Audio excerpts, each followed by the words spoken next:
Greetings, my squad. Our introduction will be short today. Wow! Because there's already a train right before us. Here I am in Duluth, Georgia, filming Norfolk Southern 24X, a train that I have literally never seen before because it runs before 7 a.m. What? And today was no exception because it is currently about 5:50 and here I am filming this train. What? Now you may be wondering, why am I out so early filming trains? That's a story for a later time. For now, let's just wait for the train to pass by.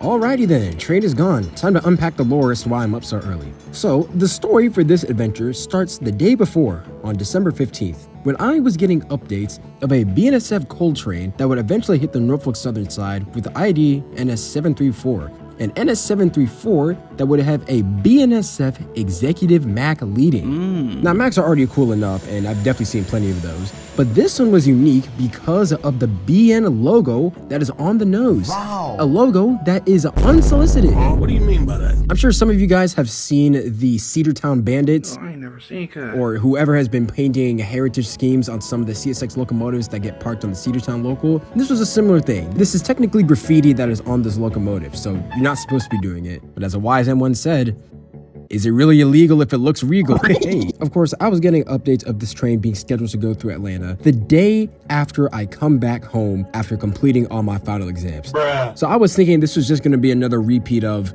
course, all this good stuff starts running by once I'm down in the area and I was just going to miss it. Just like last year. But then another update came out. Apparently, there was a NS244 that had CP7014 on it, which if you don't know, that's a heritage unit. And there was a Norfolk Southern 26A that was profiled to come through with a KCS Grey Ghost leader and a CP SD70 ACU. So honestly, a Grey Ghost leader and an Executive MAC leader with an illegal logo on the front, I was drawn. And our good buddy, that model guy, was high-key begging to go because he had no ride and he wanted to see these trains. And low-key, I was starting to too. I mean, all this stuff in one day, I didn't really want to miss this. The only problem was I needed a car, which means I had to ask my mother for a car. And I was literally making the decision if I wanted to go up to the north end to see all these trains at maybe 8 or 9 p.m. the night before all of this stuff was scheduled to run through. So at 10 p.m., I asked my mother if I could go on this trip and take her car. And my dogs, she said yes. And even crazier, that model guy also asked his mom if he could go out with me, and she also said yes. Incredible. W moms in the chat. My friends, respect your elders. It truly pays off, and it is frankly the only reason that this video exists. So with permission to go up north, we started making plans. I actually already had very early morning errands to run that day. So I decided that I was going to wake up very early, complete those errands, and then just completely stay up instead of going back to sleep, which is what I usually did, and continue on north toward that model guy's area, pick him up, and we would start making our way toward the Atlanta North End. Hence why I happened to pass by Norfolk Southern 24X in Duluth, Georgia while I was making my way up. And shortly after that train passed, I picked up that model guy, and we started off for the journey, making our first stop at CP Bridge, where literally we crossed the tracks and saw headlights of a slowly moving train rounding the curve. This train happened to be Norfolk Southern 245, which was accelerating from a stop and preparing to go into the east end. And this Norfolk Southern 245 was actually pretty special because there were 7 locomotives on it. Whoa! Yes, this day is already starting off well.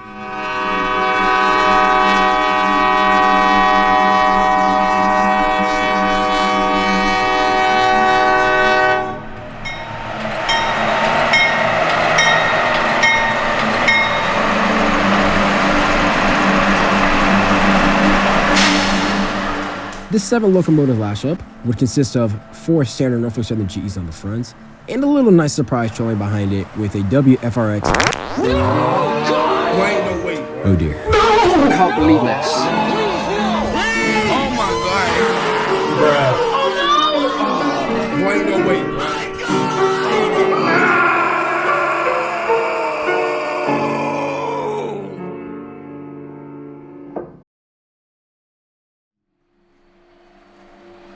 When will I learn to not use automatic focus in the dark? Do better! Oh my goodness gracious.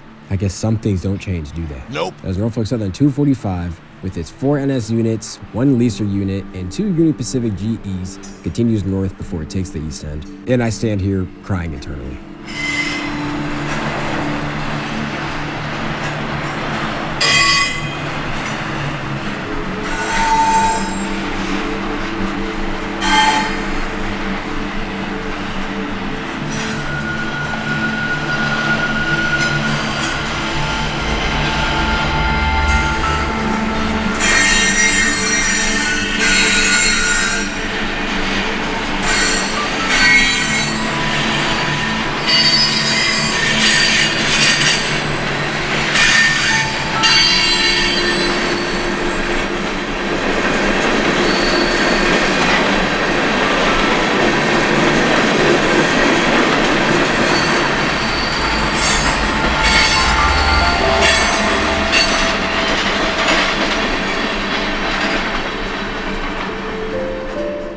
With 245 gone, it was time for us to start making our preparations to continue further up on the north end, making our first stop at CP Nickajack, where, oh my goodness, the focus is still messing up.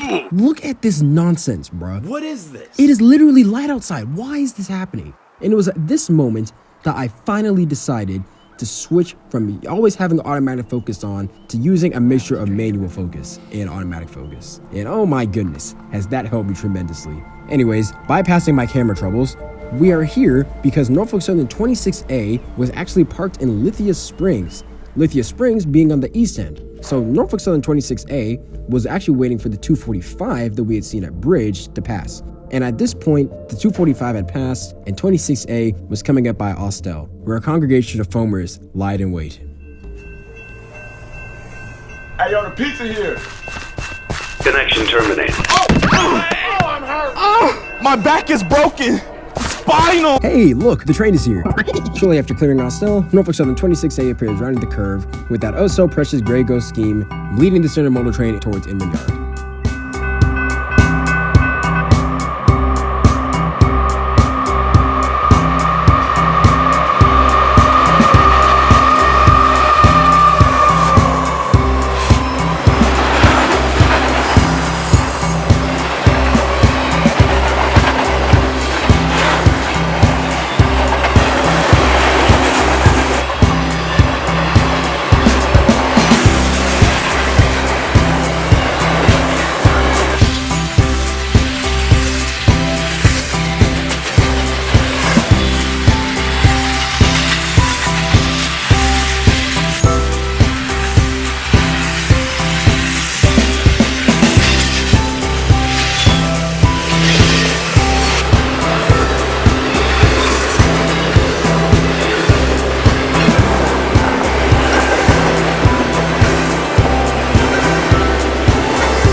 So, one of the 2 main prizes of today, off the bucket list. That's good. Nice. From here, we would continue off to Mableton, Georgia, because there was literally no update on where Norfolk Southern 734 was. All that people knew was that it was further up on the north end. What we did know, however, is that there were multiple trains parked at Mableton, and there was another southbound manifest coming in.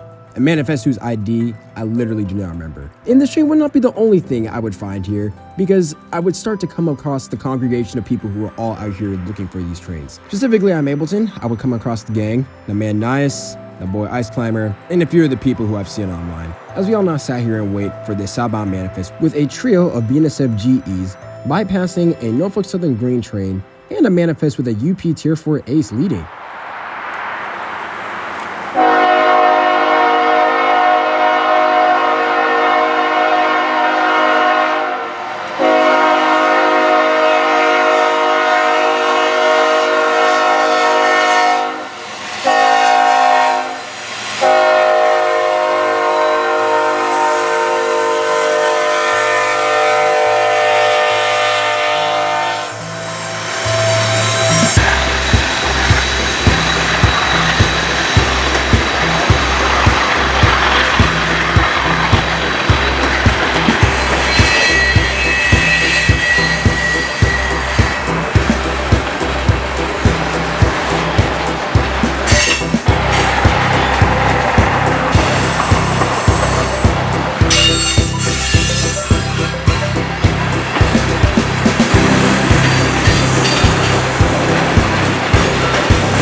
this manifest had gone, word was coming around that the coal train that everyone was waiting for had stopped at CP Clark. And if you don't know where that is, just know that it's far up north, that me and that model guy were able to afford a trip over to Lithia Springs. The same Lithia Springs where that Grey Ghost led intermodal train had actually been parked earlier in the morning. Now, however, there was another intermodal train parked here. This one being Norfolk Southern 28J that comes off of Union Pacific traffic, as you could tell by the UP power on the front, and sits here with the crew waiting for, I honestly don't know what. I'm going to assume it's because Inman was full and they didn't have enough space for this intermodal train to come in. Well, me and that model guy did not come out here for parked trains. We came here for activity. So we continue back to Austell, Georgia, where a Norfolk Southern 65Q would promptly announce itself as it came rounding the curve. This 65Q having yet another pumpkin leader and also a very nice crew on the front.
And as the tail end of this train cleared, a large gathering had formed on this platform, because this was the last northbound train that needed to come up before Norfolk Southern 734 with that oh-so-desired BN Executive MAC would appear on the horizon. Sensational. Let me tell you, it was truthfully a foam fest for this thing. By the time that this locomotive was coming by, there were at least 10 of us all just waiting to see this unit come by. One, for the fact it's a MAC. Two, for the fact it's an Executive MAC with a logo on the front, and that it had a wonderful K3LA and apparently an even more wonderful crew.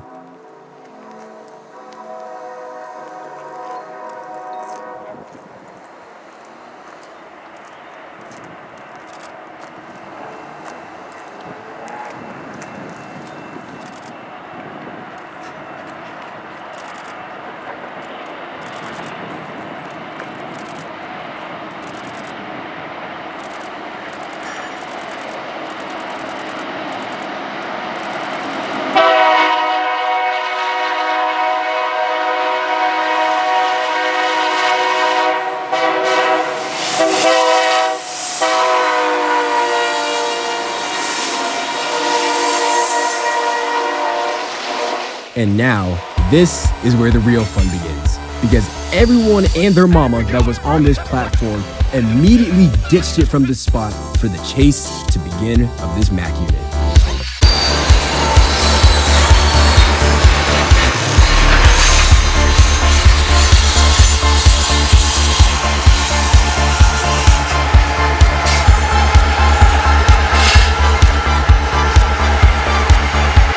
We gotta go.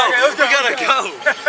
From Austell, we started making our way back down south on the north end towards Atlanta, Georgia, where 734 would beat us to Mableton, but it would not beat us to Nickajack. Just barely, because as soon as we got out, the gates activated for this train to come by.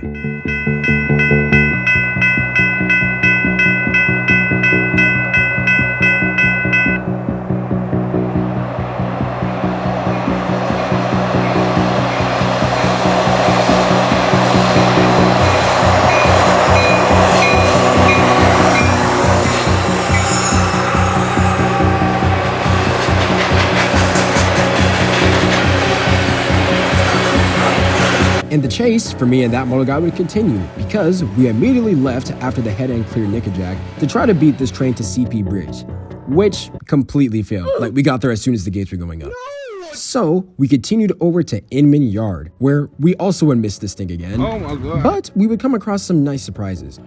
One, that 26A that we had seen with the Grey Ghost and the CP-ACU was actually now working the yard. There's also some CSX train working off in the distance and some NS grain train that's parked. But none of these things would compare to the message that I got when I opened Discord. Because me and TMG looked onto the app to see that Andrew, yes, the man, the myth, the legend, had messaged us saying that he literally just drove by us and was actually getting ready to go on a manifest train. And would you believe it, Andrew's sudden appearance would not be the only radical update that we saw, because one of my friends had asked me, did you guys see the CMQ? And I'm like, what? Excuse me? The CM who now? On what? And he says Norfolk Southern 373. And sure enough, when we checked the All-Star rail cam, there it was. So this day was starting to get really interesting. And thus we had 2 new targets for this outing. Anyways, our chase for the coal train would continue, because believe it or not, it had actually stopped again, this time by CP Spring, which would allow me and that little guy to go under the Mercedes-Benz Stadium and continue over towards Frozen Foods. Or rather, the empty parking lot behind Frozen Foods, which wouldn't be so empty because I ran into a few people who I knew also waiting for this train, and some interesting maintenance and weigh equipment sitting on the sidetrack. At this point, we are no longer on the north end, but actually the south end, or rather, where the Griffin District and the Norfolk Southern South End actually run parallel to each other. And though the rails may be dead right now, there was a clear for something coming off the south end. This train being a northbound auto rack, being led by some standard Norfolk Southern GEs, and yet another friendly crew.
And with this train's passing, it would not be a long wait before finally we would see Norfolk Southern 734 and that wonderful BNSF Executive MAC pass by us one more time as the chase for this train would finally come to an end, at least for us.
As the DPUs cleared, me and that model guy were literally about to leave to look for some lunch before all of a sudden, Hello there. yet another manifest cleared. Oh, this day is just getting better and better.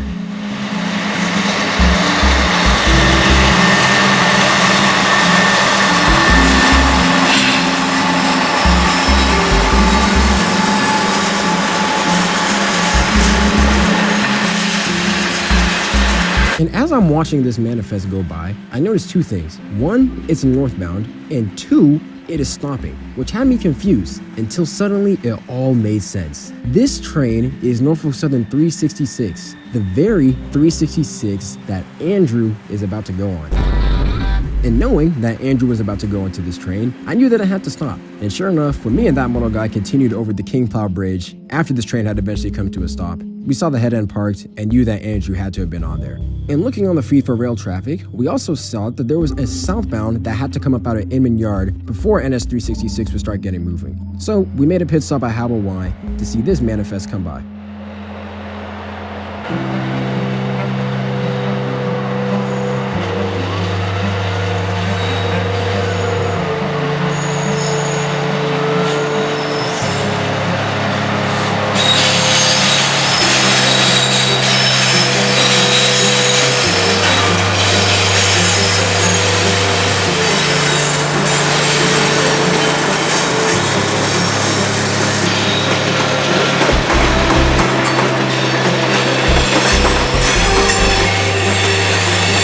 Admit, y'all, I would have filmed a lot more of this train if I wanted to because there was some interesting vintage rolling stock, but oh my goodness, bro. Oh, brother. Some dude came behind us. He couldn't have been like more than 20 or 21 years old. And he was talking about how he was so poor and like how much money he had made off of like doing hustles and stuff like that. Shut up, man. Yes, cool story, but respectfully, We do not care. as this manifest clears, we actually see Norfolk Southern 282 coming up out of the south end of Inman Yard.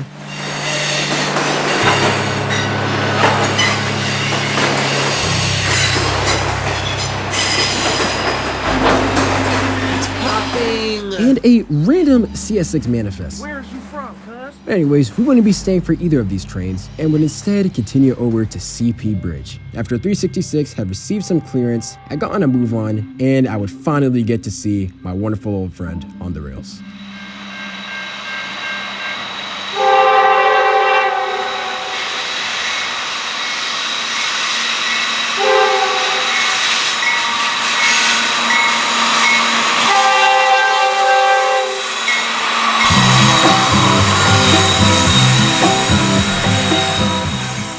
It's good seeing you, old friend. Keep staying safe out there, bro. Appreciate all your hard work.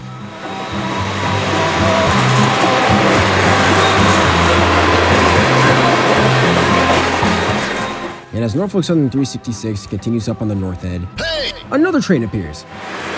Hey, who is Kyle over there? Wait a minute. Norfolk Southern 373 with the CMQ unit on it. I guess we can't have good things, can we, Andrew? No. What is your problem, bro? Y'all could not wait 5 minutes. Not even 5 minutes, 2 minutes to leave King Plow. Y'all were just on some Gotta go fast out of King Plow. Oh boy, need speed. like, bro, what is your problem, bro? You are compromising greatness, my friend. If I can even call you that anymore after this betrayal. And later, after this outing had ended, I messaged him asking why he had to block the CMQ. And you know what his response was? Bruh. Boy, shut it in. Your trash, guy. Okay, Well, Mr. Funny Man. all right, buddy. You think this is funny? I see how things are. Don't let me catch you on the north end again, bro. Anyways, me and that moto guy raced our way back to Inman Yard the moment I saw there was the CMQ on this. Just barely managing to beat it, and also finding Norfolk Southern 28J, which I left Lithia Springs at this point, 2 local yard jobs, and Norfolk Southern 27A off to the right, getting ready to inbound and drop off its loads from Rutherford, Pennsylvania. Despite all these trains, however, our focus was on Norfolk Southern 373, which terminates in Chamblee, Georgia, which is past us. So me and that moto guy were expecting the CMQ to come right by us.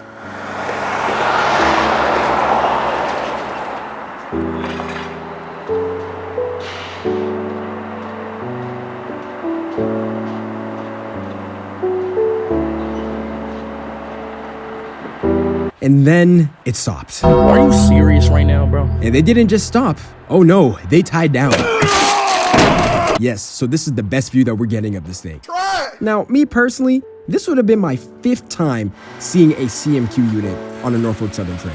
So I honestly was not too pressed about this. That moto guy, however, he had yet to see a CMQ, so he was kind of disappointed. But don't worry, our disapproval would not last long because we checked Discord once again to see that Norfolk Southern 244 had just cleared Austell, Georgia, with the CP-7014 Heritage Unit trailing second. Wait, no, wait, boy. This is a moment in history! Y'all, what is this day, bro? Grey Ghost, Executive MAC, CMQ, Andrew, all these other friends, and now a Canadian Pacific Heritage Unit all in one day on NS rails. Incredible. I truthfully am amazed. So we were low-key hyped up with this update, but there was just one problem. This train stopped. Oh, and they stopped for a very long time. And they went into the dead zone of train updates. So literally, for maybe about 2 hours, we were waiting for something to be moving. We'd exhausted all the traffic. There was nothing else running. Until eventually, we returned to CP Bridge, and after a very long time of waiting, a manifest appeared. A manifest that we thought would be led by the UP Tier 4 ace that we had seen at Mableton earlier in the day.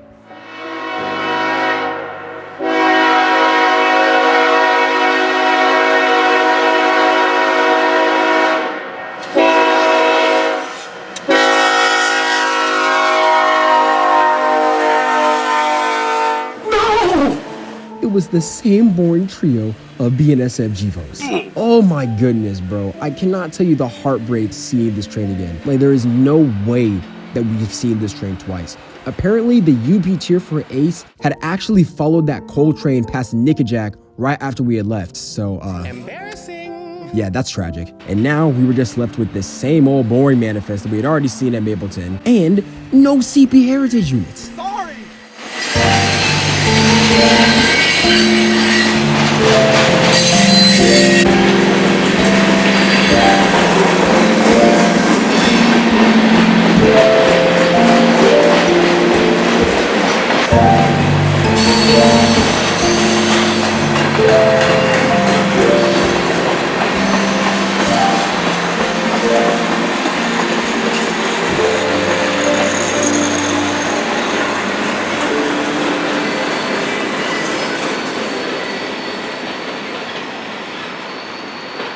And with this train's passing, it was back to more waiting. And for me, Oh my God. it was time for slumber. Bruh. Y'all, I had been up since, I believe, 4 or 4:30 this day. I was so tired, I had to take a nap. And in the midst of me taking a nap, that model guy made a request for an update on this Norfolk Southern 244 with the Heritage unit. So one of my friends responded, and then he sent this image. Do you see that red? Yeah. That red, which is also being led by a green, means that the train is not only almost exactly on our location, it is lined into Inman Yard. And I was asleep.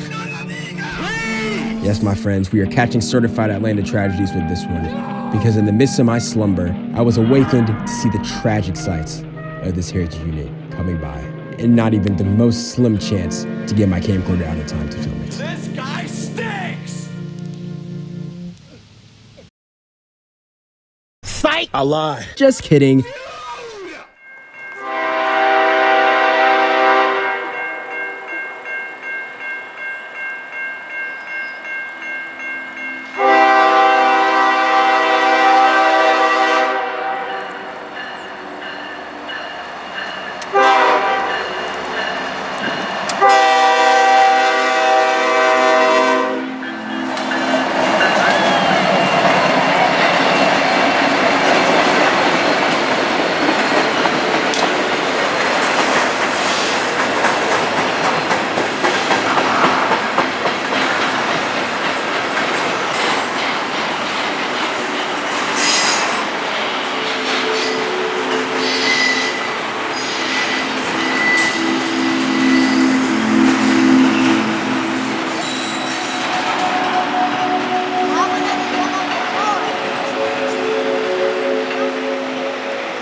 We knew that 244 would terminate in Inman Yard, and that model guy wanted to see that CP Heritage unit again. So you know what that means? Back to Inman we go. Returning to Inman Yard, we can see that the railscape has changed quite a bit since we were last here. Norfolk Southern 240's power is coming out right now with a BNSF H1 second out. Norfolk Southern 373 is still parked here with that CMQ. And there is a southbound intermodal train that is working in the midst of all this activity. In addition to a local job that is off to the right, and we can actually see the Grey Ghost from Norfolk Southern 26A. So Inman is definitely hustling and bustling right now. And the uniqueness of the activity would start increasing very rapidly. Because as we were waiting for something to be running on the main line, 240's power came up and the Grey Ghost and the CPACU appeared with a set of PRLX SD70M-2s and some standard cabs. Whoa. Shades to the last time I was out here. So now we have a H1, Grey Ghost, CPACU, and a set of PRLX M-2s and a CMQ unit and a CP Heritage unit that is off farther in the yard out of our sight. It's lit in here, huh? And as if the activity could not get even crazier,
the end of the auto rack coming by would mark the end of the Atlanta activity because we had been out for a very long time and it was time to start heading back home.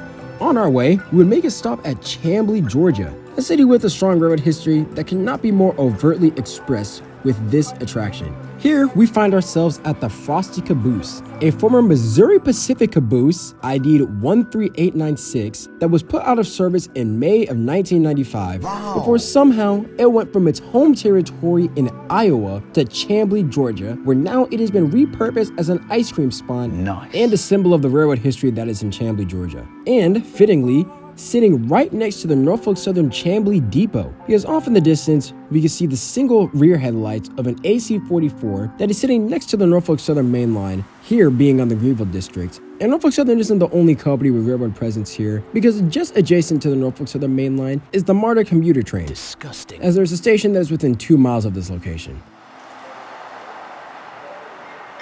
Good evening. And of course, the AC-44 started moving.